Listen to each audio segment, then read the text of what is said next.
Hey guys, Supersonic123 aka John here. Welcome to episode number 11 of the West Ham Career Mode.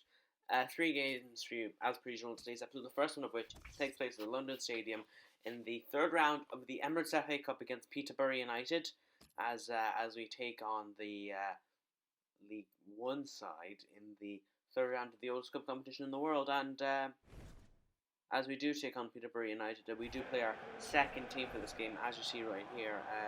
Players like Estevez and our other youth academy prospect Yakini Amodako, other players like that, Reece Oxford, Kaleri, players that wouldn't, Lafont, players that normally wouldn't appear in our first team. And Peterborough United will be no pushovers, however, as we do have a couple of good players like the young Irish talent Chris Forrester, who having signed from St Patrick's Athletic in Ireland recently.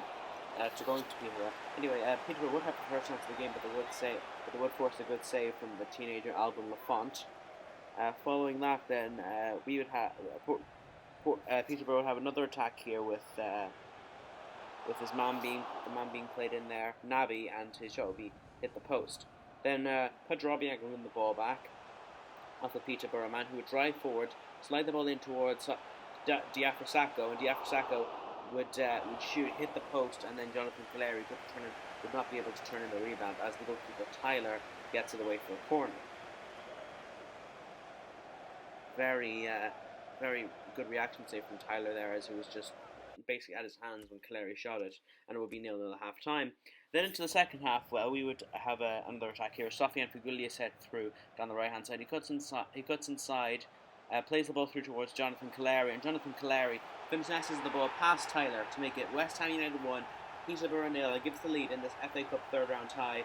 And obviously the FA Cup isn't something you take quite as seriously as the Premier League, but I think it's a competition to gauge how our fringe players are doing for the early rounds anyway. The later rounds, will use a strong team, and it is of course the oldest cup competition in the world, so there's an historic element to it, even if tragically enough, the FA Cup isn't as popular these days, or isn't as, well recognised, I suppose. But Jonathan Kaleri, for us in this game anyway, would set us 1-0 in front following the free pass from Sofian Figulia for his first goal in the Emirates FA Cup. Following that, Alvaro Estevez would find Aaron Creswell with the throw in. He would pass inside towards Jonathan Kaleri, who would turn, shoot, but his shot would go wide of the post. And then in the 90th minute then, Markham would win the ball back off the Peterborough man. He would play in Tammy Abraham off the bench, who would slide the ball through to the on-rushing Jonathan Kaleri, and Jonathan Kaleri would finesse past Tyler again to make it West Ham 2, Peterborough 0.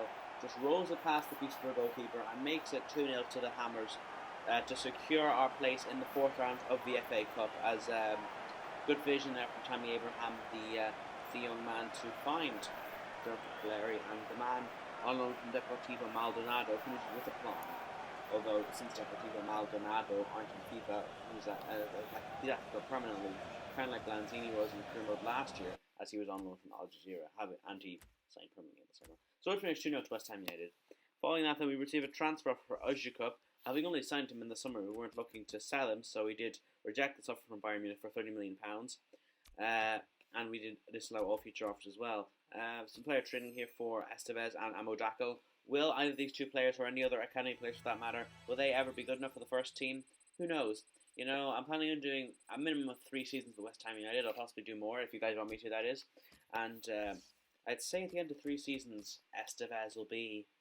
I'd say be pushing 80 by the end of 3 seasons, if not hitting 80 already. Anyway, we do make a transfer for Monaco's Thomas Lamar, 79 overall, 21 years old, as make a £12.5 million valuation offer for him. And we also make an offer for Mark Stendera, who's also 21 years old but 77 overall, playing for Eintracht Frankfurt. We also offer a valuation bid of £9 million. The reason we're looking for these lads is because we have no real backup cam. I know Lamar is listed as a right midfielder, but just have cam in his positions.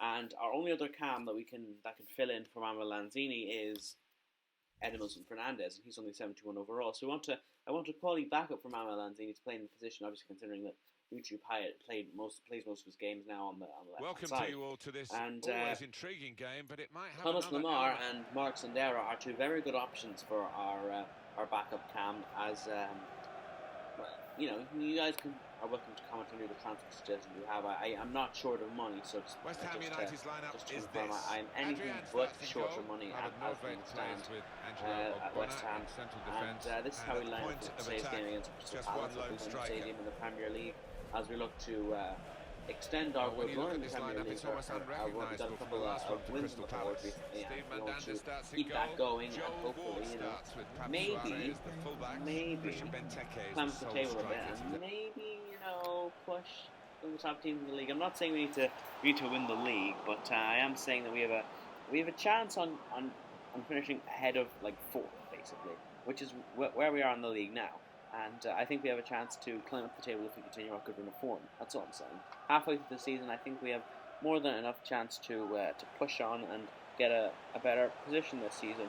Anyway, Arthur Masuaku would have a shot there, saved by Steve Mandanda as the Crystal Palace goalkeeper keeps it at 0-0. And it will be West Ham and Crystal Palace another half time.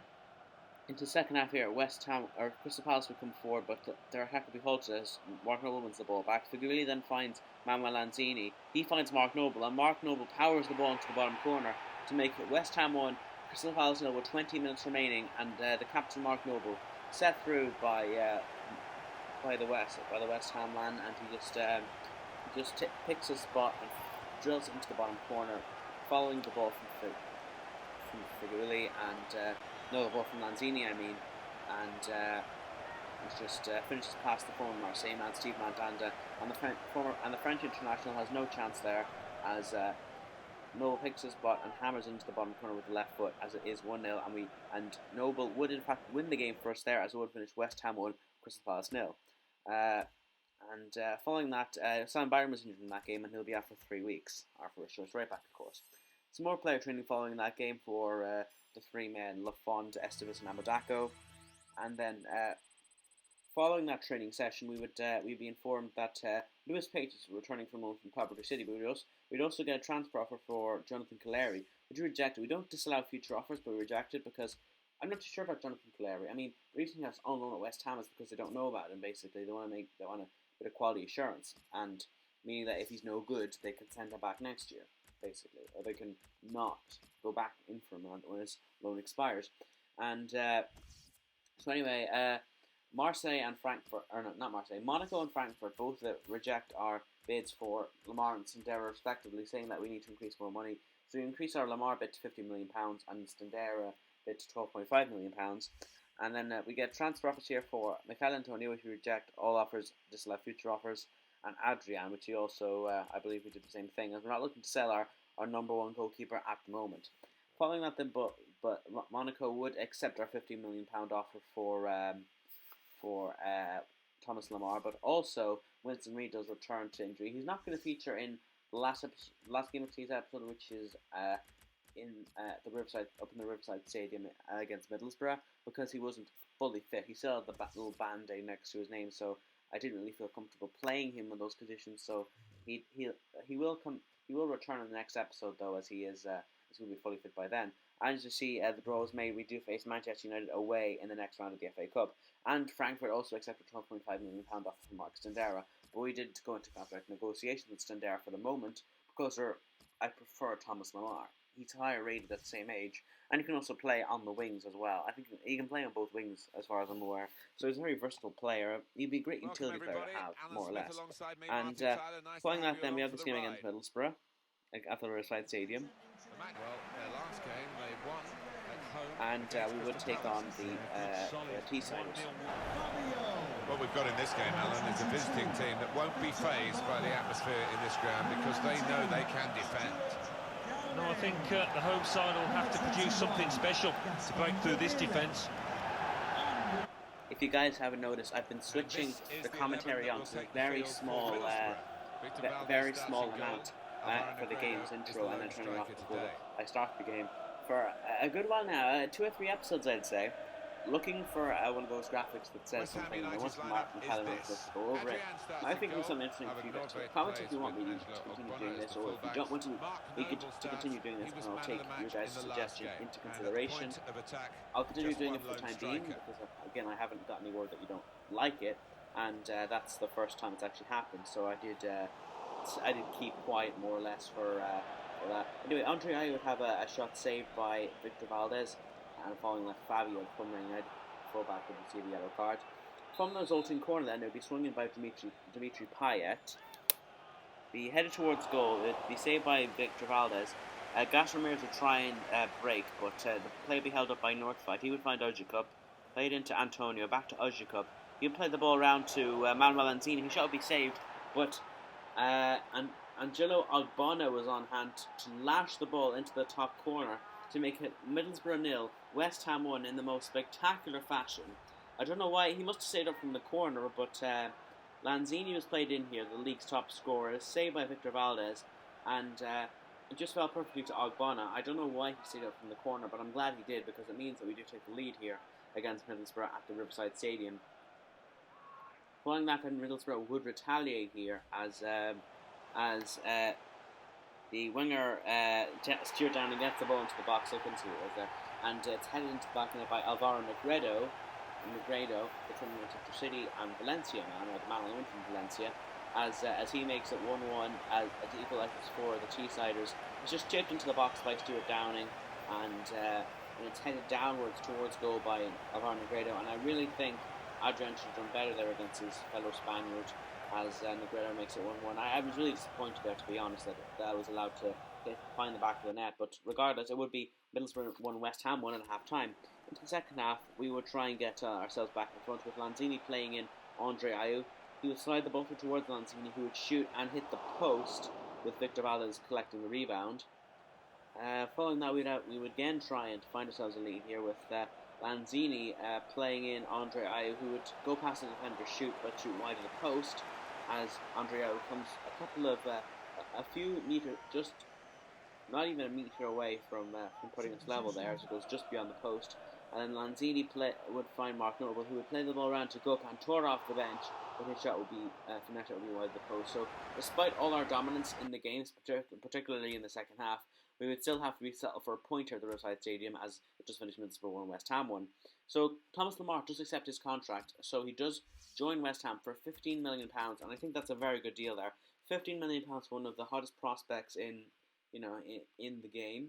Well, he wouldn't be among the hottest, but I think Thomas Lamar would do a great job as a backup for Lanzini. Anyway, he's only a couple of ratings lower than Lanzini, and he can play in a lot of places. He can play right mid, cam, left mid, so he'd be a good utility player. Especially, I know we have Paul George and Tech coming in next season, but do consider that I'm mainly going to utilise Lamar as a cam, and that Tor is going to be leaving to go back to Besiktas. So I don't think it's I think it's a pretty good deal there. I don't think we're saturated with the wingers, even if I was going to utilise Lamar as a winger, then we would be a bit saturated, but I don't think I'm going to use him in that way anyway. So in the next episode, we take on Manchester United, Manchester City, and Southampton. So we'll see you for that, and goodbye. Like, comment, subscribe, and I'll see you later.